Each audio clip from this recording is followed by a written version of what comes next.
We're streaming live.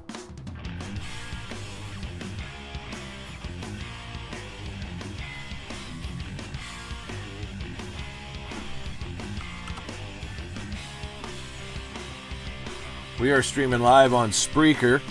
We are streaming live on Periscope. We are streaming live on YouTube. I forget anything? Oh, and on Twitch. My gamer buddies, we're on Twitch as well.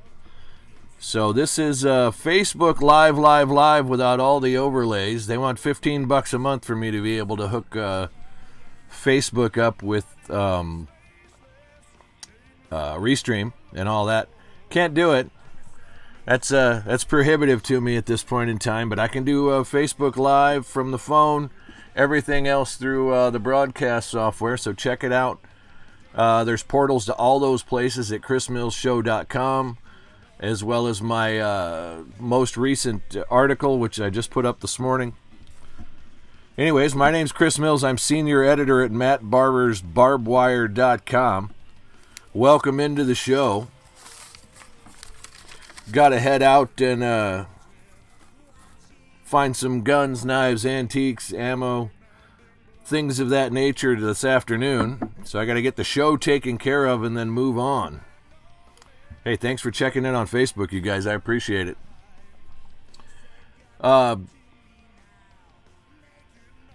Over the weekend, at the end of the week, I guess I should say, we're just getting into the weekend now. A judge found a former St. Louis police officer not guilty of first-degree murder in the death of a black man who was fatally shot following a high-speed chase in 2011. The former police officer, Jason Stockley, shot a 24-year-old Anthony Lamar Smith 5 times.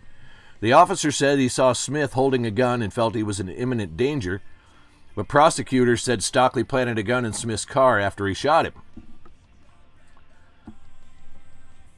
Prosecutors pointed to the fact that the suspect's DNA wasn't present on the weapon, but the Department of Justice, under President Obama, had declined to pursue charges. So, Assistant Circuit Attorney Robert Steele emphasized during the trial that the police dash cam video of the chase captured Stockley saying, "We're going to kill this blank, blank, blank, don't you know it?" Less than a minute later, the officer fatally shot Smith. Stockley's lawyer dismissed the comments as human emotions amid a dangerous police pursuit. Stockley, who's 36, could have been sentenced up to life in prison without parole, and he left St. Louis's police force in 2013 and moved to Houston. Local activists threatened civil unrest ahead of the verdict, prompting Governor Eric Greitens to enact the National Guard. Greitens met with the assured black faith leaders that peaceful protesters' rights would be protected, but later stressed that violence would not be tolerated. So I jumped on YouTube last night and was checking out some of these protesters down in St. Louis, and there's a whole bunch of live streamers down there, and from what I could see, if the live streamers weren't there, there wouldn't have been anybody for the police to push back, but that's none of my business.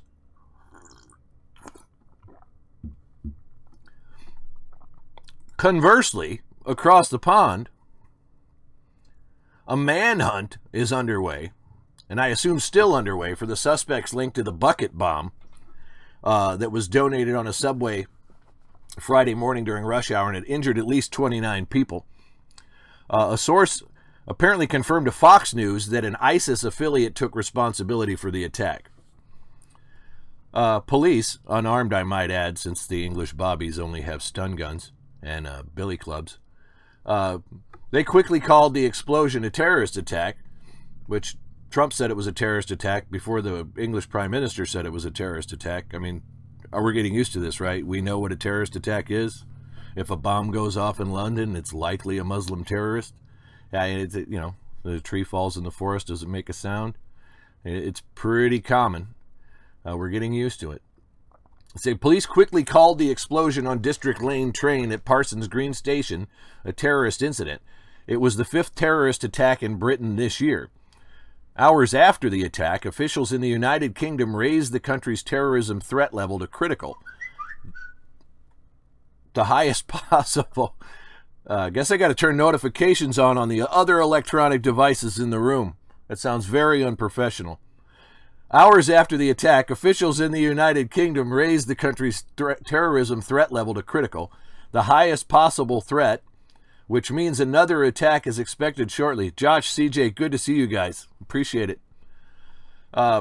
Police said they have not arrested anyone in connection to the bombing, but hundreds of detectives were trying to hunt down the perpetrator or perpetrators.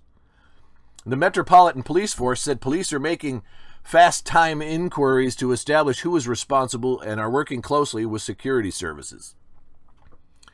So as I was listening to all this unfold yesterday in Londonistan with their Muslim mayor, who has already told the residents of London that this is the new normal and they need to get used to it, instead of saying we're going to lock down our borders and make sure no more of these maniacs get in the country, which is what he should have said.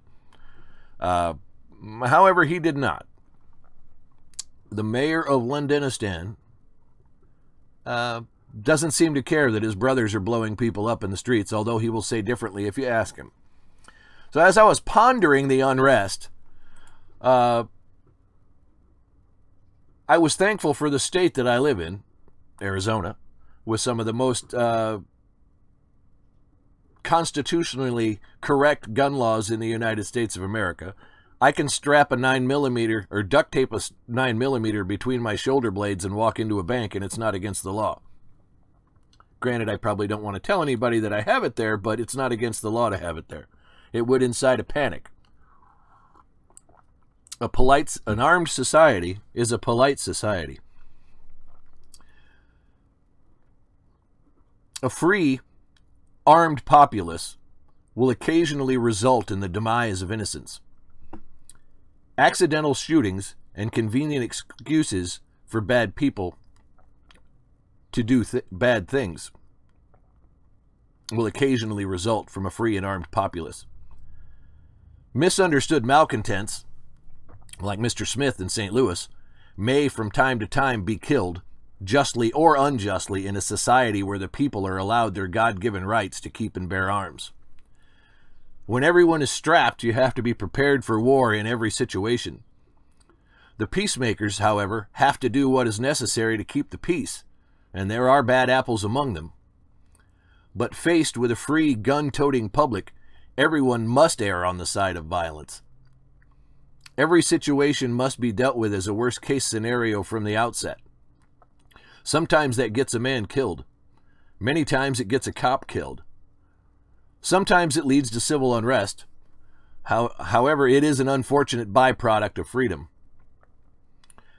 Across the pond, where the general public is largely unarmed, and so are the police, we find mankind at its worst. Evil maniacs finding ways to execute their evil agenda, usually without guns. Bombs, knives, cars, and yes, they still get their hands on guns. Criminals always will. It begs the question, though, who is safer?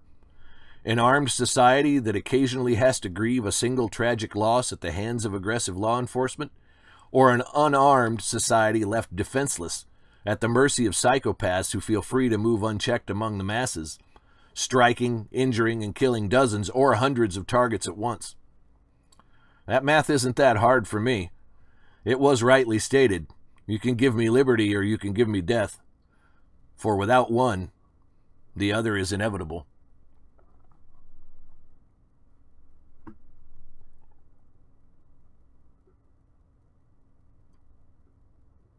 I tried, as I try every day, to find something more pleasant to talk about this morning. I was going to just make something up, something silly, something stupid, talk about movies, which nobody cares about, or television, which nobody watches anymore.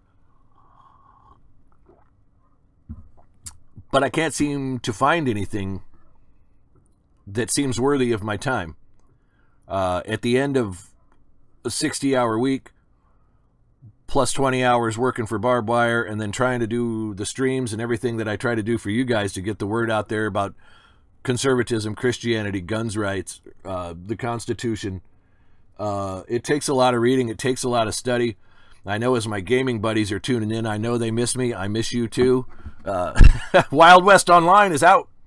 I've updated the patcher. The launcher is updated. It launches tomorrow. We're going to get some playtime in, I promise. with all of that other stuff done that needs to be done, that's important, I don't find myself with a whole lot of time for play or for fun, and I can't even seem to write a happy article. I'll work on it. I'll work on it, I promise. There needs to be more joy, there needs to be more happiness, there needs to be more fun. It can't always be doom and gloom, and I will work on getting that fixed for you guys, I promise. I'll try to mix in with my God, my guns, my guts that I'm writing on a daily basis, sometimes multiple times a day. I got the shop cleaned out, man. CJ, I got the knife shop cleaned out. There will be some knife making. It's not cool enough yet. It's still 100 degrees outside here. It's going to happen. I've got it all, I've got it ready. I've got some knife projects that need my attention, and I'll get out there and take care of it, I promise. I absolutely promise. I've been looking forward to it. That is my outlet. Hopefully you guys will enjoy watching me sit there at a grinder and talk about politics to myself. But hey, I guess I won't totally be by myself because you guys will be there anyways. So, yeah, that's it. Check out the website, chrismillshow.com, everywhere at Chris Mills Show. I appreciate you guys. Hit the donate button if you can. The more times you guys hit that, the less I have to work for somebody else. I would like nothing more than to be sitting here all day doing what we're doing. As I said, bringing Christianity, conservatism, gun rights, Constitution, all of those things to you guys as best I can. Thanks, Nathan. I appreciate it, buddy. Nathan on Facebook says, hey, Chris, I appreciate your perspectives. We love our Second Amendment right. My wife and I carry for self-protection and protect the innocent. Keep up the good fight. I will, my friend. Thank you. I appreciate that. Anyways, all social media accounts at Chris Mills Show, Facebook, YouTube, Instagram, Twitter. I appreciate you guys. I will see you probably not tomorrow. I'm going to have to take a day off here. And I'll see you guys. Remember, liberal progressivism is the evil spoken of in Ephesians chapter 6 and verse 12. God bless, Godspeed, and until tomorrow, stay sharp.